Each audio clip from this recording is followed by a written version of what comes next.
sat in a Jeep with Frank Turner at Playfest. Hello. Frank, I never thought this would happen.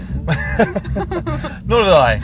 But it's what a lovely place to do an interview. It's a nice Jeep. I think so. Yeah, quite a lot of equipment in here. It's a little bit cramped. I would like to be able to put the seat back a little, to be honest with you. I've got long legs, but apparently it doesn't go. I would always try and accommodate you, but I don't think it's going to go back. That's very kind of you. So I'll survive. Okay, good. Well, just thought briefly, as we're in a Jeep, if you could go anywhere in the world right now in this Jeep, where would you want to go? Well, I could be cheesy and say, there's nowhere I'd rather be. Well, you know, I've got a festival to do, so I need to stay here for a little. It's got to be somewhere where I can drive there and back in a couple of hours. That's true.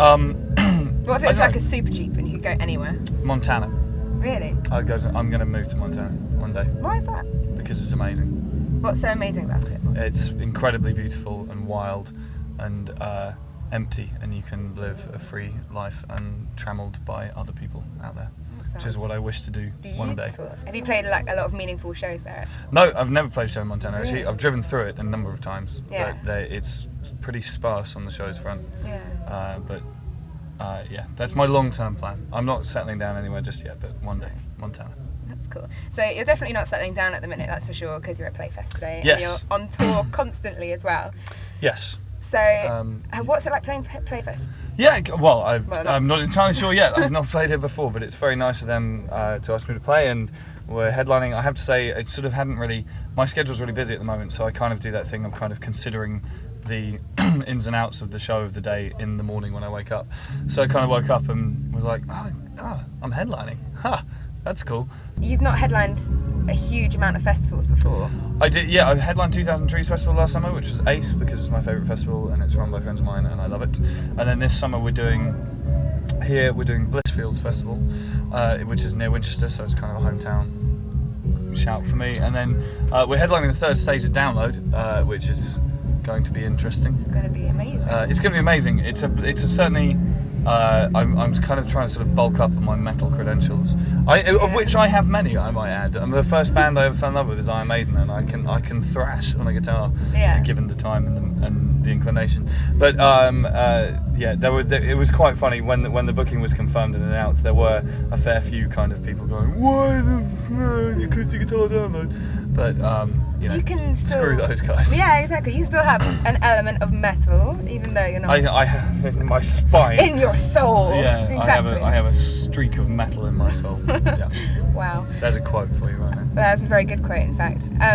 So, besides festival, actually continuing with festivals, you have also moved up in Reading and Leeds this year, haven't you? That's a big step. Yeah, it's really exciting actually. The first kind of big music event I ever went to was Reading 1995, and I remember running in through the gates and seeing Beck play on the main stage at pretty much the exact same slot that I'm playing on the main stage this year.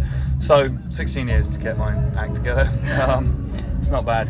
Yeah, no, I'm really excited about it. It's going to be, I think that's kind of shaping up to be the highlight of my festival summer. So you've got this new studio album coming out. Yes. Fourth. Sixth. Why did I say fourth? I don't know. Well, you know what? I think it comes out in Germany on the 4th, so if we now start speaking German... Oh no, I mean, is it your fourth studio album? I'm sorry. I was thinking, there's two, I've missed two. No, yes, it is. You know what, you're absolutely right. It cool. is my fourth studio album, that's correct. Yeah, and so when you're writing like songs for an album, how do you go about that? Where do you start?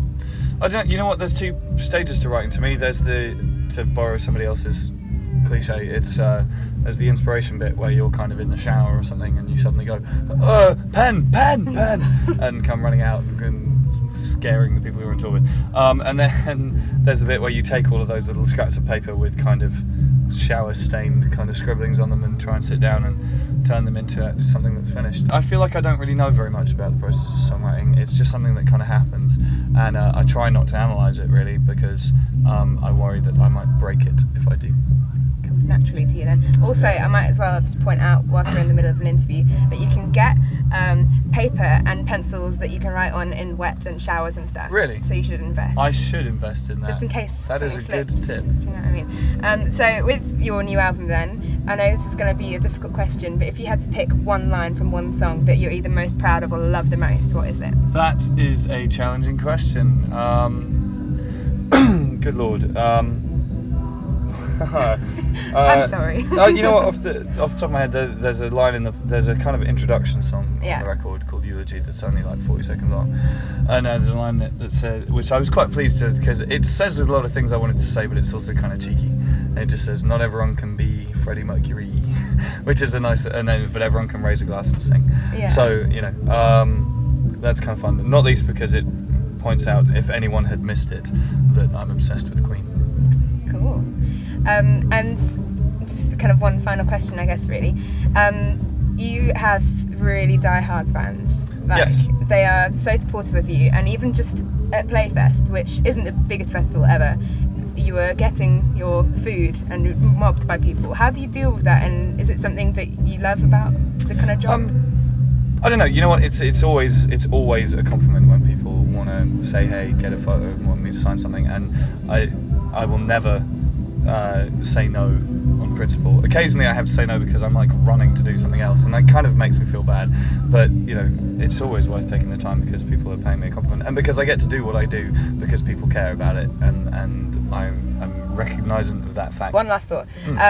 Is there anything that you've kind of thought about, like being on the main stage at Reading and Leeds and stuff, that where you just think in your head, "Oh my God, I've gotten to this point"? Yeah, loads of things. I mean, I sort of constantly have a rolling to-do list of stuff that I'm lucky enough to be crossing things off the top of and adding things to the bottom of. But I mean, it's not necessarily stuff like headline Wembley Arena or anything like that. It's more, I would love to shake Loudon Wainwright's hand.